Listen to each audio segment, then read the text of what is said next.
Hey everyone, I'm HarvestBuildDestroy, and in this video I'm going to talk about Death Crown, a 2019 indie RTS from a developer called Cosmonaut. Steam describes it as a minimalist real-time strategy game in a 1-bit style, but I would call it more of an RTS tower defense hybrid. Let's start with how it works.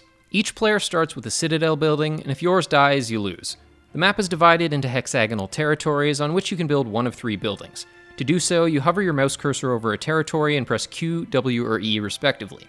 Press Q to create a barracks for 35 gold, which by default would produce a unit every 10 seconds. After it's built, click on the building and drag your cursor to whichever enemy building you want your units to move towards and attack. A line will appear showing the path the units will take, and you can reset each barracks attack path at any time. There's no fog of war, and you can see both the AI's cursor and the attack paths of its barracks, so Death Crown is a complete information game. Also, units don't attack each other, they only attack buildings. To kill your opponent's units, you'll need to build towers. Towers cost 25 gold and are built with the E key. By default, a tower fires a shot every 12 seconds, instantly killing the unit it hits. The last building is the mine, which costs 30 gold and is built with the W key. Each additional mine you build will produce less gold than the last one. After your third mine, the diminishing returns are considerable. You can also sell any of your buildings for 50% of their upfront cost by hovering your mouse cursor over it and pressing the same key you used to build it. I personally don't like this about the game's control scheme. I would much prefer to have an entirely separate hotkey for selling buildings, but unfortunately, there's no way to change the game's controls. When a match starts, only a small handful of tiles around your citadel will be available for you to build on. Building either a barracks or a tower on a territory will allow you to build on adjacent territories, but building a mine won't, so you'll have to put some thought into how you choose to expand out onto the map. There are also a number of different types of terrain to take into consideration. Mountain tiles are impassable, and forests can be passed through by units but not built on. There's a terrain type which increases the cost of any building built on it by 10, and another which does the opposite. There's also one that gives increased income if you build a mine on it, and another which produces units at a faster rate if you build a barracks on it. Each map also contains a number of black crystals, usually 3. If you build a building on a territory adjacent to a black crystal, it will fall under your control and increase the strength of all your units. Fighting over crystals is a big part of Death Crown, as a match can end pretty quickly if a player captures all 3. And that's basically how the game works. I will mention that there are 4 different factions, but as far as I can tell, the differences between them are purely cosmetic. Speaking of cosmetics, the most striking thing about Death Crown is of course its art style. You're probably going to have a strong reaction to the way it looks one way or another. I personally like its art style quite a bit, but it can be difficult sometimes to tell exactly what's happening on screen at a glance.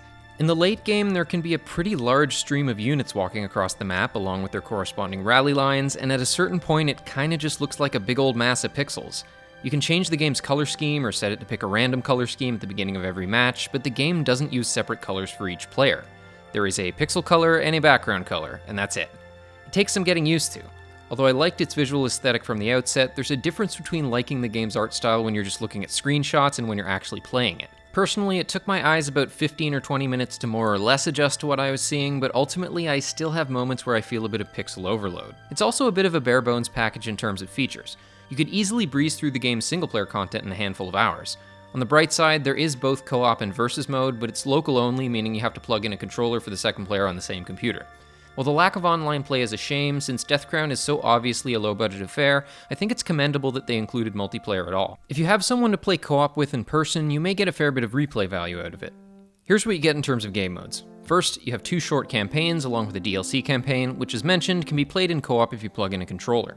There isn't much of a story, but the cinematics look pretty cool. In each campaign, you'll have several missions to choose from at once, each of which will unlock others. This is good because the difficulty can be pretty inconsistent from mission to mission, and often heavily RNG dependent. Sometimes the AI, which seems to often have an income and/or starting tile advantage, will play pretty optimally, and sometimes it won't build any towers and you win in a couple of minutes. A lot of the missions are cakewalks, but some seem unrealistically difficult the first time you try them. In most missions, the AI will have access to some quirky extra mechanic that you don't. For example, there's one mission where the AI can steal a couple of your territories at seemingly random intervals, including the ones adjacent to your citadel, which, to be honest, feels kinda bullshit. But if you do hit a mission you can't beat, the game does have a sort of leveling system that you can abuse. You get a black crystal token every time you beat a mission, which you can use to upgrade your buildings. Upgraded mines produce more gold, upgraded towers reload faster, and upgraded barracks produce units faster.